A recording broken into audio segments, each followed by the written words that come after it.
So now that type beat channels are all fucked up, they're giving away all the secrets about how, like these kids are making thousands of dollars off of their type beat channels today because they understand the game. I'm sorry, you are not a real producer if your inbox does not look like this.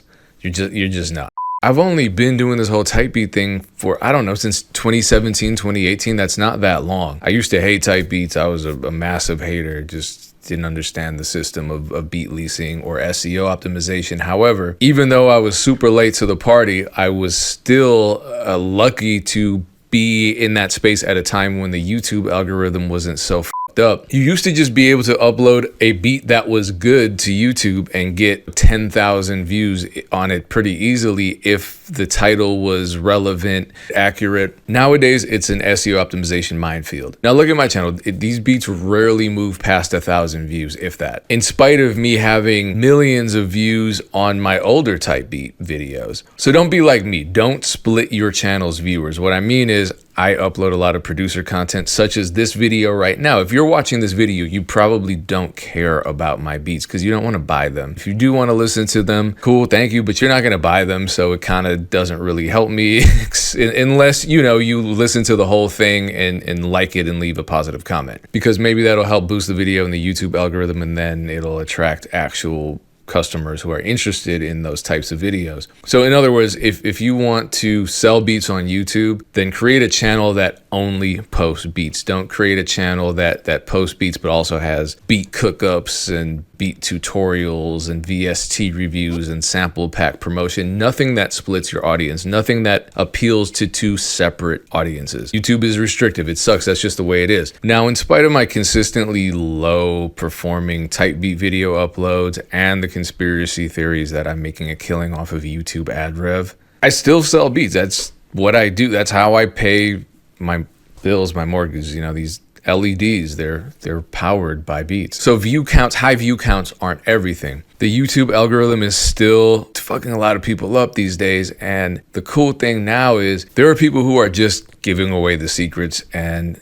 for free. I mean, people talk about gatekeeping information and people charge for information, this and that. I want to show you some videos that tell you exactly how to sell type beats on YouTube, how to create a successful beat promotions channel. These two videos blew my mind. Check these out. The first one, this is from Diego Torres. I love his content. If you haven't just gone and consumed all of his content, he's constantly updating. My beat selling course that I'm still working on, I've recorded a lot of the videos already. It's not focusing on YouTube, it's focusing on systematizing your overall beat selling business, because YouTube is not the only way to sell beats, and it's certainly not the only thing a producer should focus on when it comes to creating a sustainable beat selling business. But the problem with, if you buy a course on how to sell beats on YouTube, the problem with that is YouTube is going to change its algorithm possibly next month. So channels such as Diego's are dynamic. He's always uploading new SEO tips and tricks, and the information is current. So I recommend his channel quite a bit. But I just want to show you, I'm going to link the video below. All the videos I show you, I'm going to link below in the comments. But this is only a 16-minute video. Okay, 17 minutes if we're being technical. There's a lot of information here, and this part stood out to me. So that's good, if you want to go viral and turn any keyword into a viral niche, really, right? But what's an easy way to have your channel get more beat sales even with low views? Now, all these other producer YouTubers don't really talk about this, but I thought I'd share it with you because it's super, super crucial for actually building a sustainable hype beat business. Okay, so how do you do this? Well, you target a more mature or serious audience, right? Believe it or not, but 16-year-old kids freestyling at 3 a.m. instead of doing their homework do not buy beats. This is why I touched up earlier on the R&B niche, because this niche, number one, it targets more females than any other niche would, right? It targets singers, which buy more beats. And R&B usually targets an older audience. Now, obviously, I'm not talking about like your grandparents old. I'm talking about just more mature. So like, 25 to 45, right? And people that are a bit older typically just have more money available. If you just think about it logically like that, then it actually makes more sense to go for a niche that targets a more qualified audience, right? Because you'll make so much more money without needing to get millions of views every month. So you're probably thinking, okay, what are some niches that target artists that actually buy beats? Well, I'll show you. First, we have Meek Mill type beats, and Meek Mill type beats are kind of more like that sad Drake R&B type beat. They got some emotion in it. They definitely got some pain in it, but I wouldn't say it's like traditional rod wave type of pain. It's more of like a R&B type of pain. And they also have like some soulfulness in it. And soulful beats really do sell a lot. So Meek Mill is a super, super good keyword. See, and this is interesting because I think a lot of producers would have never thought this. If you ask them what the top selling beat niches were, they would probably name some younger rappers that are trending right now. But I'm happy he's talking about these niches that aren't necessarily going to get you millions or hundreds of thousands of views on your videos, but that are much more viable than, say, some of these more trending beats. And there's another video that picks up on this topic from an entirely separate producer. It's an Italian dude named Daniel Parisi, and he talks about a lot of stuff in this video. This is a masterclass. It's over 2 hours long, but it's a free video. What he covers in this video is how to research which beats are trending, and he is giving you information on both trending beats and beats that will sell. There's a difference. Yo, so this beat that I just posted today, this beat right here, that beat was made on the Discord. So why haven't you joined the Discord? Join the Patreon. It doesn't matter at what level your membership is. Even the lowest $5 level gets you access to the Discord. I post beat collab ideas in the Discord a couple times a week. If the beat's dope and I think my audience would go for it, I put it on my store and I upload it to my channel, as I did with this one. Shout out to all the members of the Discord. And then also, if you join at the 2 higher tiers, all of my, so the last 3 drum and sample packs that I dropped are all free to those members. There's also a huge sample vault and any other solo kits that I create. So the next Damn That Hurt kit, which would be volume 8, that's dropping at the end of the year, before the end of the year, pretty soon actually. That's going to be free for everyone who's a higher tier member of the Patreon. So shout out to the members. I don't know why you are not joining. Link is in the description and it's pinned as a comment. Hope to see you in there. A lot of producers love making beats that sound trendy. They sound like some of these newer artists like Bloodhound Q50, Chief Baby Do It, you know, artists like that a lot of people over the age of 30 don't listen to. And they'll make those beats, they'll blow up because they're trending right now. But because there's a much younger audience, they're selling fewer beats. However, because they're getting higher view counts, they're monetizing their channels. And so they may be making a couple $1,000s off of YouTube ad revenue a month, which is fine. That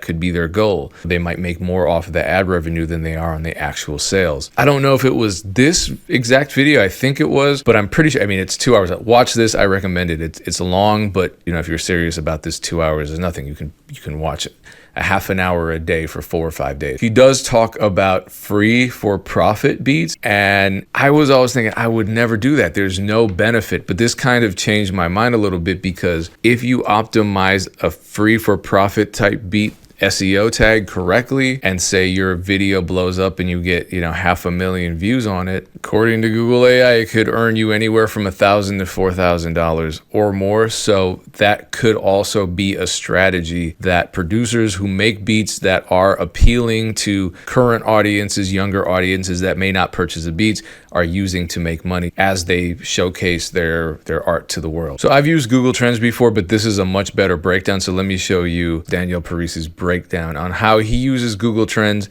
Obviously, I'm going to link the full video below so you can watch it. It's 2.5 hours. And I did watch the whole thing. Shout out to him. Google Trends, I suggest you to put United States, because we want to focus on the United States. That's the country that pays the highest for 1,000 views past 5 years, so we can have a broader look at everything that has worked. Can leave that empty, and obviously want to do YouTube search. With this, you can basically have the confirm of all of your research. So for example, before I was talking about Vonoff.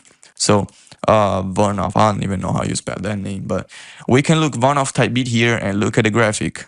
Boom, upwards graphic. So what I said wasn't some bullshit, it's actually true, and you make sure that it's working from looking at cold numbers. You can also see where it's like more searched, but what we really care about is make sure that the graphic is still upwards and that there's still interest in this keyword. Or I can look up 1900 Rugrat type beat. Let's see if this is still relevant. Okay, this is way less searched. I'm thinking about, I don't know, we've searched Playboy Max type beat. Oh, this is a very good graphic, bro. No surprise that producer I showed you at the beginning of the video is getting views. See how everything like literally returns. So if we look at only this graphic right here, right now it's one of the highest peaks it has ever been. In the video, he also discusses visual branding, thumbnails in great detail and their connection to SEO. why, but I think it's kind of straightforward. The hood beats, neither. I mean, it's not an aggressive beat and shit like that. R&B, these are more like mature kind of beats. So, you know, Nam's. And this is an extension of what Diego was saying in his video about targeting the R&B type beat niche. It's still underground. It's like drill beats. These are more for like the R&B, pop, indie, guitar, acoustic type of beats. So we're gonna go to the underground, right? And we know that the type of pictures that work well are usually like these outfit pictures, which I don't think really match the vibe. Because consider, once you find a viral idea, like for example this one, there's a reason why this beat went viral. Okay, it still got a girl picture. So that's what, you know, made me associate it with this kind of lane, right?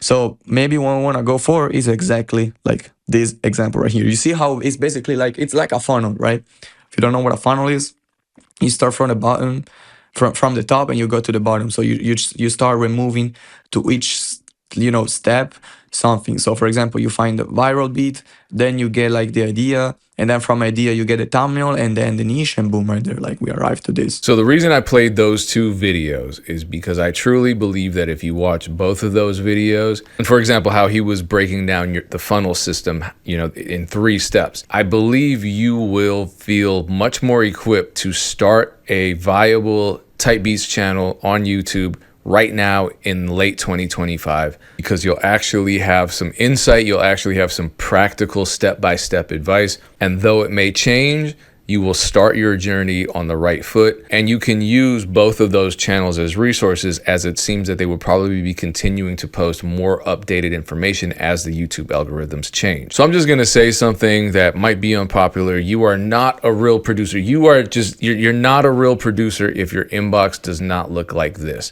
If your DMs don't look like this, you're not a real producer, because are you really even existing on the internet for real if Drop Day Distro isn't spamming you from a bunch of fake thirst trap profiles with fucked up looking usernames? Sync licensing. This is what they're targeting producers and recording artists with. Are you an artist, producer, or songwriter? You should know that. Submit your tracks for brand new licensing opportunities in music, TV shows, video games, and major ad campaigns immediately. These are called sync licenses. Sync is just short for synchronization. It means synchronizing audio with video, as in putting a song in a film, putting a song in a commercial, something with video.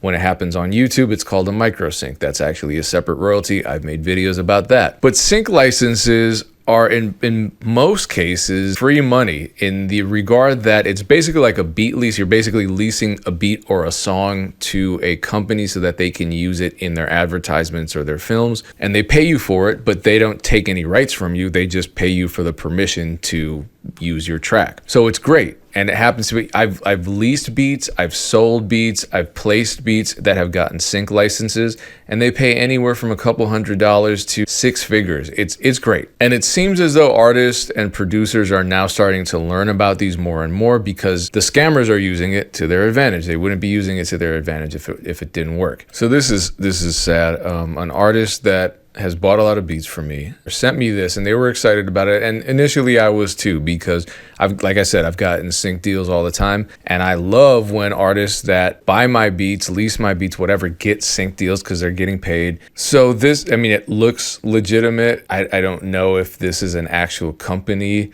or if this is scammers, or if it's like scammers pretending to be a company. Like, you'll get emails from Empire. They'll claim that you got a placement. I've covered this before. They'll claim you got a placement, but it's not actually Empire. They're just impersonating someone from a legitimate record label. So maybe Music Bed LLC is a real legitimate business, and the scammers have just stolen their identity. So the way scammers work nowadays, they make you go through a lot of steps just to get scammed. So this all looks legitimate, and they're offering a fee of damn near $22,000, but it's a weird fucking number, 21,378 USD.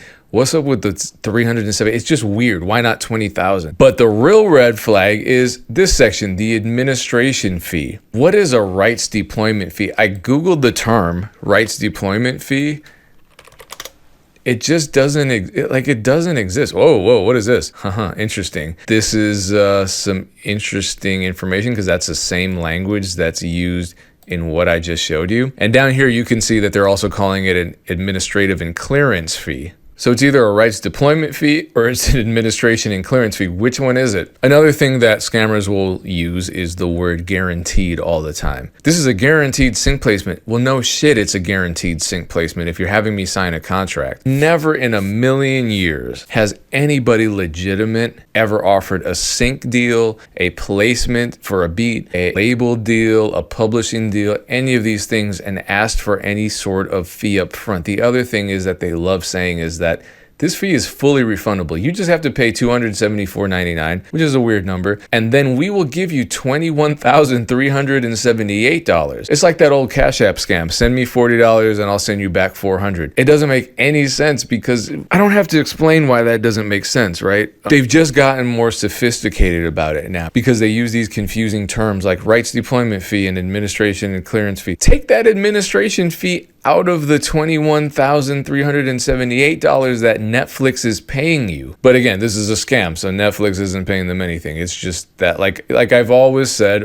if anyone reaches out to you with an opportunity that you didn't ask for and they're asking you for money, it's a scam. If anyone is asking you for money before they pay you for something, it's a scam. You don't pay to work. I know people who aren't in the music business think, oh yeah, well that makes sense because everyone in the music business on social media is saying music business is pay to play. Stop listening to these people. I've been telling you this. Dame's been telling you this. You don't like it when we say it on the podcast. I'm serious. We say this shit because we actually care. We don't want to see you get scammed. Let's end on a positive note. This is the last thing I want to show you. It relates to that video I made. It was not a popular video, completely flopped, but it was an episode of the podcast that I clipped where we discuss these various top producers of all times lists. You know, Fat Joe and Jadakiss did one on Joe and Jada podcast. Jermaine Dupri did one with $1 Million worth of game. People make top lists all the time. I just wanted to talk about the most underrated producers, and I put Jermaine Dupri up there, but another name that came up often was DJ Quick. And this is just a dope story. One of the least known but verified fact about DJ Quick's production style is how much of his signature sound comes from live instrumentation rather than just samples. So apparently, even in the 90s, Quick was bringing in session players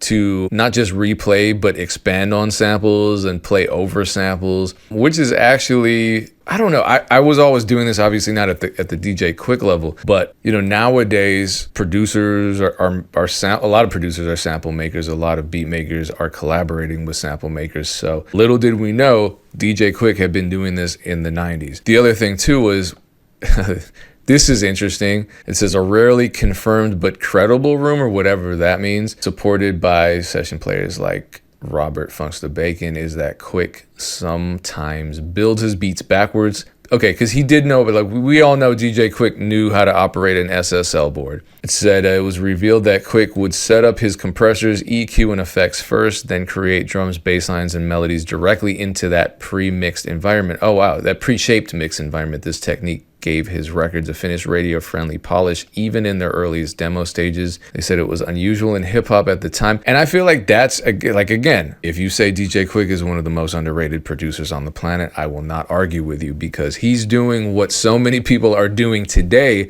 in the digital era. He was doing it in the analog era where he was mixing into a mix chain. You know, all the stuff we do now where you open up FL, you choose which template you want, and they put specific plugins on the master bus, and you produce into that. And you have stuff like the God particle that engineers are mixing into. So DJ Quick was absolutely ahead of his time. Someone brought up Eno Joe in the comments. Shout out to Eno Joe. Definitely another underrated producer. I feel terrible that I didn't say his name in the video, but fuck it got like 1,000 views, so not many people saw me completely missing that major part of hip-hop production history. He's definitely on that list. So DJ Quick, Eno Joe, Jermaine Dupri, legendary trackster, DJ Unique. What am I doing right now? This is not what the video is about. I'm not making a list. Shout out to all the producers. Shout out to all the legends. Some of them are more legendary than you think, like this DJ Quick story proves.